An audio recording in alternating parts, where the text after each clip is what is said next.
महा cartoon TV. भूतिया computer. एक समय की बात है, किसी शहर में सोहन नाम का एक लड़का रहता था, जिसके पास एक कंप्यूटर था। वो हमेशा कंप्यूटर से चिपका ही रहता था। वो हर काम कंप्यूटर के सामने बैठकर ही करता था, जिसकी वजह से उसके घर वाले उससे बहुत परेशान रहते थे। एक दिन सोहन का किसी बीमारी के चलते देहांत हो गया और उसके घर वालों ने वो कंप्यूटर अपनी पड़ोसी गीता को दे दिया। गीता जी, अब तो हमारा बेटा रहा नहीं, आप ये कंप्यूटर ले लीजिए, आपके काम आएगा। हाँ, मुझे अपनी बेटी नितिशा के लिए एक कंप्यूटर चाहिए था, लेकिन आपके बेटे का मुझे बहुत दुख है। भगवान उसकी आत्मा को शांति दे। ये बोलकर गीता वो कंप्यूटर लेके अपने घर चली गई और अपनी बेटी को आवाज लगाने लगी। नितिशा, नितिशा। हाँ मम्मी। देखो, मैं तुम्हारे लिए कंप्यूटर लाई हूँ। अरे वाह, कंप्यूटर! मम्मी, मुझे इसकी बहुत जरूरत थी। थैंक यू, आप बहुत अच्छी हो।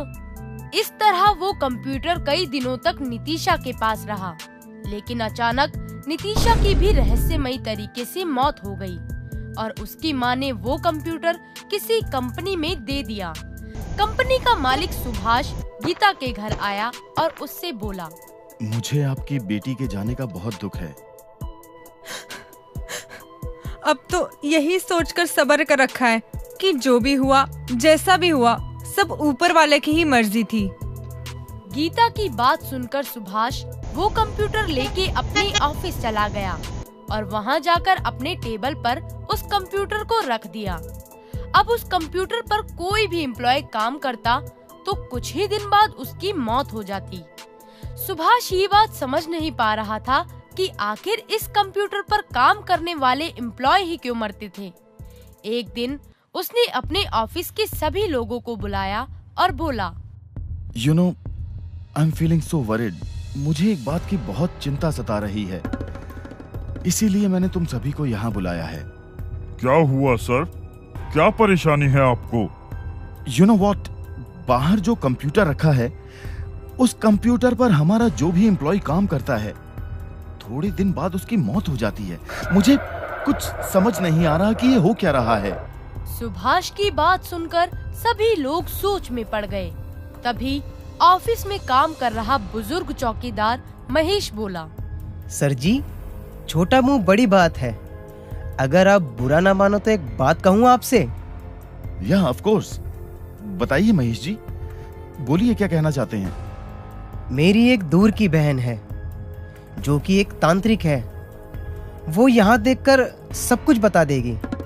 अगर आप कहो तो मैं उसे बुला लूं।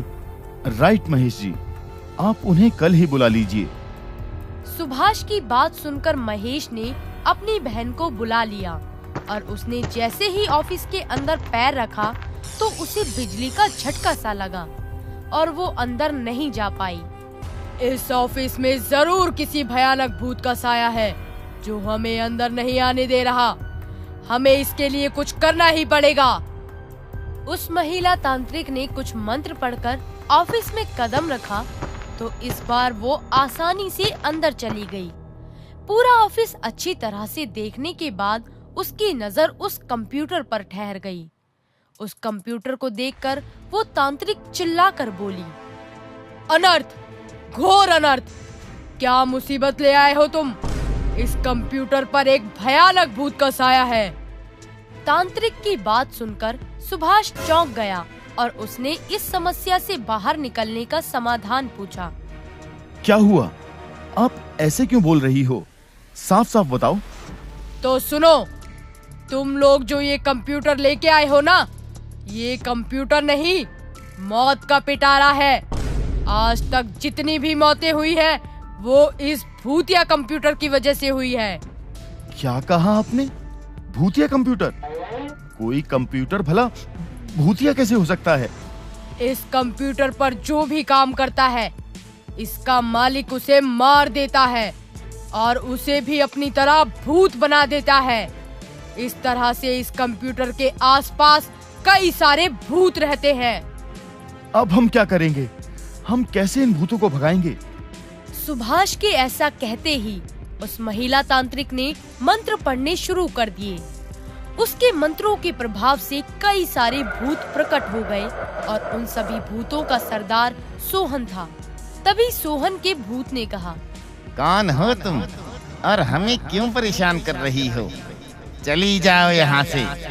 मैं खुद जाने नहीं बल्कि तुम्हें भगाने आई हूँ, समझे? तुम मासूम लोगों की जान क्यों लेते हो और उन्हें अपनी तरह भूत क्यों बना लेते हो? क्योंकि ये कंप्यूटर मेरा है और मेरे कंप्यूटर को कोई और हाथ लगाए मैं ये बिल्कुल भी बर्दाश्त नहीं कर सकता। इसलिए जो भी इस पर काम करता है मैं उसे मार देता हूँ और वो भी मेरी तरह भूत बन जाता है। सबसे पहले मैंने नितिशा को मारा और वो मर गई। उसके बाद तभी अचानक भूतनी बनी नितिशा बोलने लगी, और हम दोनों ने मिलकर इस ऑफिस में काम करने वालों को मारना शुरू कर दिया और वो सब अब हमारी तरह भूत और भूतनी बन गए हैं। उनकी बात सुनकर महिला तांत्रिक कहने लगी, देखो, तुम लोगों को जिसे मारना था मार लिया, अब यहाँ से चले जाओ। नहीं, हम यहाँ से नहीं जाएंगे। जहाँ ये कंप्यूटर रहेगा हम भी वहीं रहेंगे। भूत की ये बात सुनकर सुभाष महिला तांत्रिक से बोला, अगर इन भूतों को ये कंप्यूटर चाहिए तो ये कंप्यूटर इन्हीं को दे दो, लेकिन मेरा ऑफिस छोड़ दो प्लीज। नहीं, इन भूतों को ये ऑफिस भी छोड़ना होगा और ये कंप्यूटर भी। ये कहकर महिला तांत्रिक ने उन भूतों को अपनी शक्ति से नुकसान पहुंचाना शुरू कर दिया, लेकिन भूतों ने फिर भी हार नहीं मानी। उन्होंने तांत्रिक को चारों तरफ से घेर लिया और उस पर वार करने शुरू कर दिए। तांत्रिक बुरी तरह से घायल हो गई। ये सब कुछ सुभाष और चौकीदार महेश देख रहे थे। तभी महेश बोल पड़ा, अगर ये लोग इसी तरह मेरी बहन पे वार करते रहे तो मेरी बहन मर जाएगी। तभी महेश ने कुछ सोचा। उसने कंप्यूटर पर मिट्टी का तेल डालकर आग लगा दी। जैसे ही उस कंप्यूटर में से आग की लपटें निकलने लगी, वैसे ही सभी भूत एक एक करके मरने लगे और इस तरह से भूतिया कंप्यूटर का किस्सा खत्म हुआ। हेलो दोस्तों, हमें कमेंट्स करके जरूर बताएं कि आपको ये कहानी कैसी लगी। इस कहानी को लाइक जरूर करें और अपने दोस्तों के साथ शेयर भी करें। बाय। अगर आपको हमारे वीडियोस पसंद आ रहे हों तो इन्हें लाइक करें, चैनल सब्सक्राइब करें और हमारे कार्टून शो सबसे पहले देखने के लिए बेल आइकन दबाना ना भूलें।